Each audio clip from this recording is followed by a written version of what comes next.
Hello,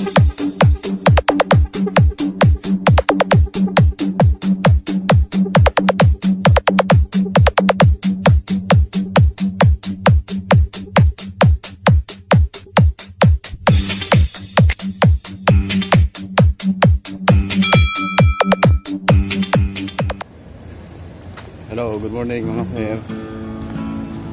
Meron tayong i-connect na water heater.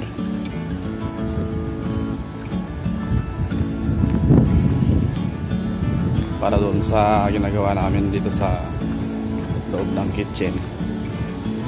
Kasi nasira yung mga water heater niya. Pinalitan namin.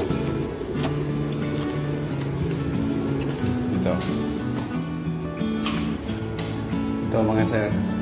Bago natin i-connect o gumalaw sa mga wire niya, siguraduhin natin na nakababa. Ito. Siguraduhin natin na nakababa ito mga safety switch niya. Yan. Bagong water heater.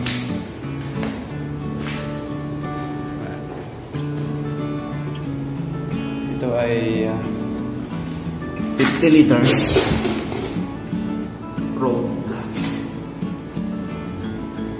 50 liters siya. Nakikita nyo itong plate.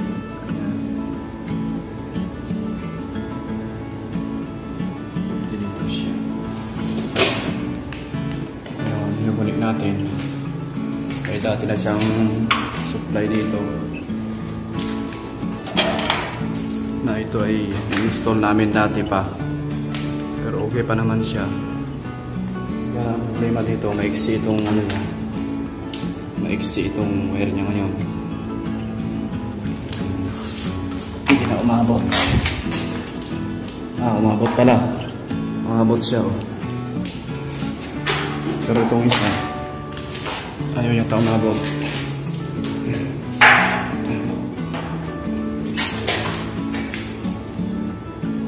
Umabot naman.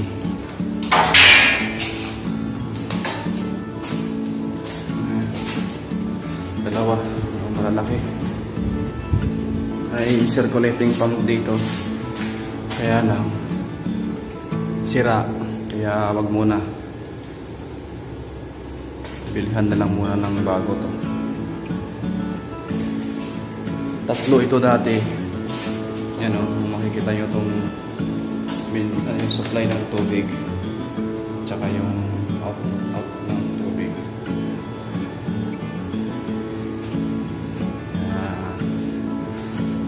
Sige, connect natin mga sir.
Tingnan natin kung mayroon siyang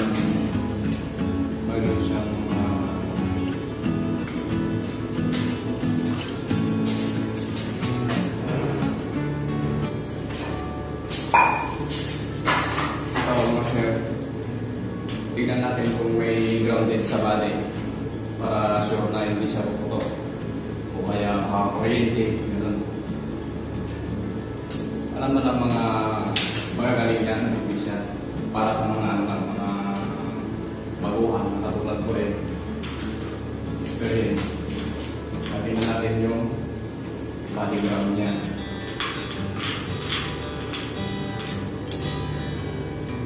Once na tumunog ito, saka dito sa isang place na to, may ground siya. Ito. Wala siya mga sito. Okay siya. At saka ito, okay siya. Yung body ground niya dito. Yan. Maririnig niyo yung niya. Body niya. Tapos,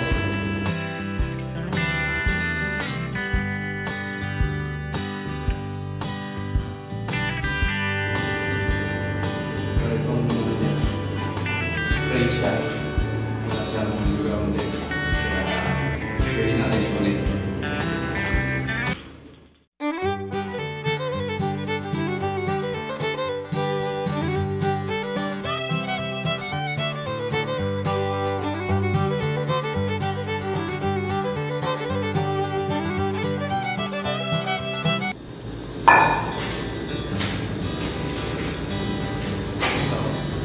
Gagamit tayo ng spring connector o wire connector para swap na swap yung pagkakunin mo. Hindi siya naman dulos.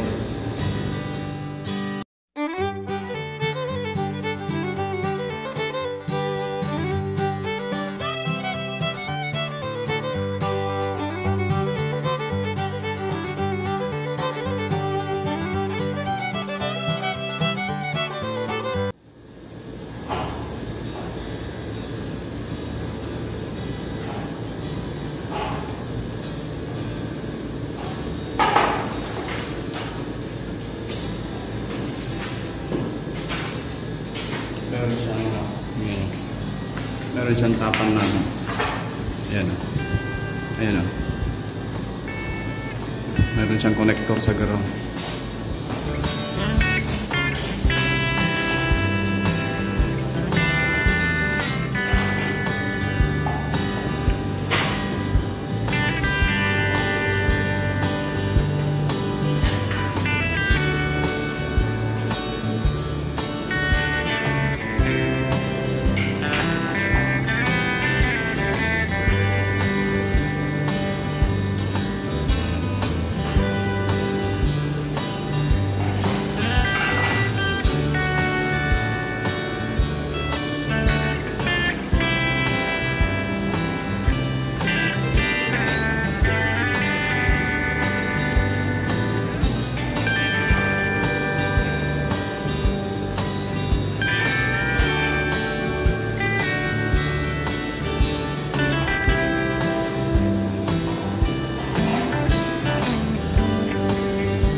Yun yung mga sir.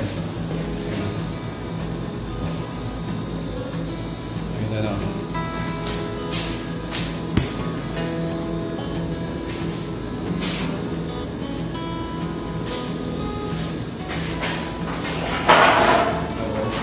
Buksan natin sa heater.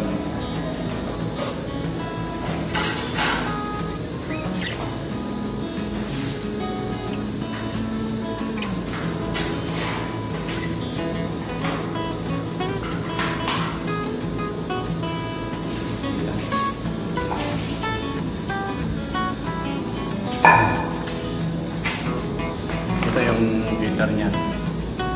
Ito yung heater niya. Ito yung thermostat niya. Na once na na-reach niya yung temperature niya sa setting nito, automatic na mag-cut off itong thermostat niya. Ganun din sa kabila dito lumaya.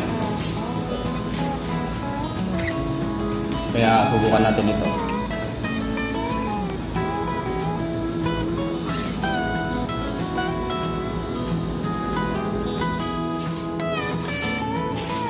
Also mga screws niya, kailangan natin lubrihin. Tingnan may maluwag. Kasi yan sa roll ng closing function.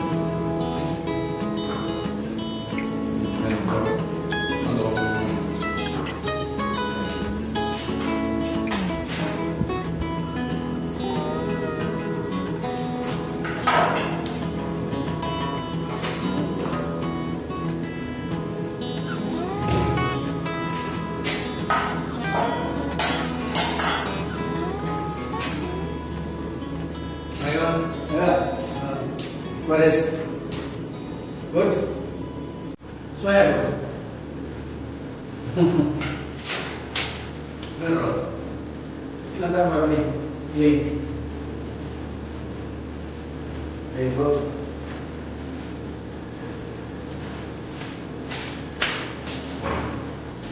ito. Mga ano pa dyan, mga parehas kong baguhan pa dyan. Pag nakakita kayo ng ganito, ito yun o, ito yung ano niya, setting niya. Yan o. Meron siyang low, medium, saka high. Ang high niyang pinaka 170. Ayan, ayan. Ito 140.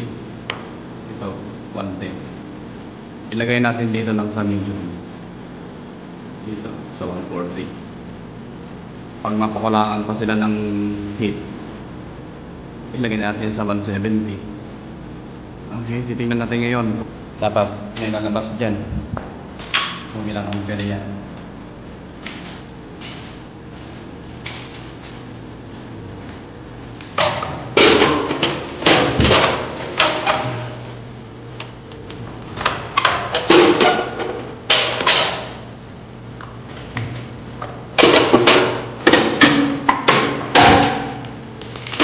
Ayan.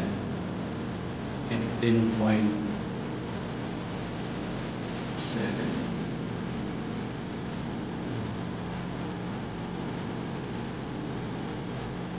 Automatic yan. 260 siya.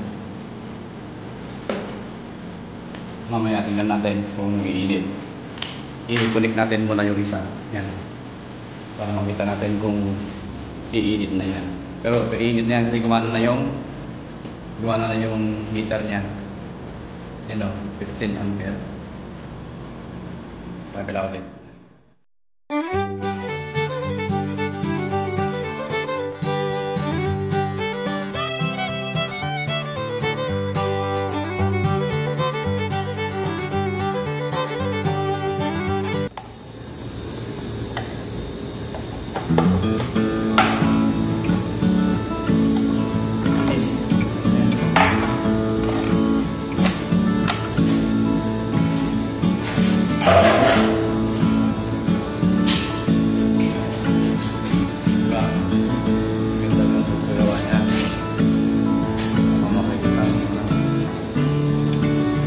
Ito, buksan natin ulit para tingnan natin kung gumagana yung element.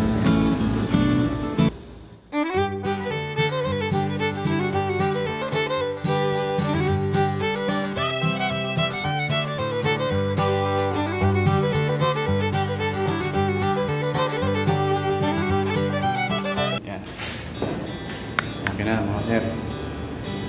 After 30 minutes, balikan ko to. Kung may mainit na doon sa kitchen.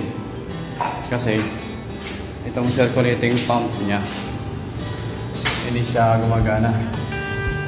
Nasira kasi ito. Nag-stock up. Yan, stock up siya. Kasi kung may circulating pump niya, once na binuksan mo doon, sandali lang, may tubig na mainit agad. Kasi ito, Siguro mga 15 to 20 meters ang ano niya, takbuhin niya muna bago makarating yung mainit. Kaya kung may circulating pump siya, umiikot lang doon. Okay mga sir, dito muna tayo at okay na tong trabaho natin. Silipin natin yung ginawa natin kahapon na water heater. Mainit na.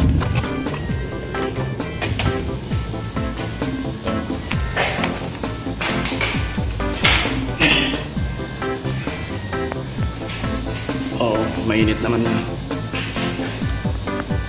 Mainit naman na, kaya lang kailangan siguro na ilagay sa mas mataas sa minimum sa medium. Dali.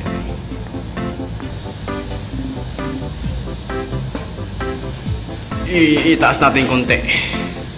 Mainit naman, kaya lang kulang.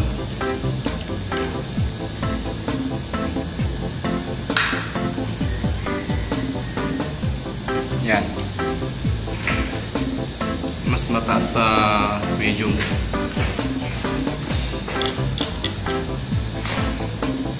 Ito.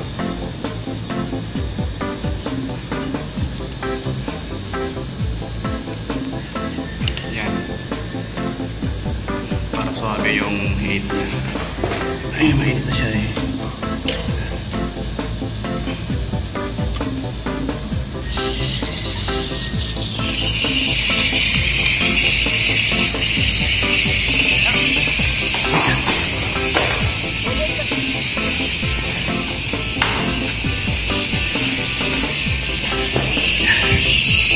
Yan, mainit na siya.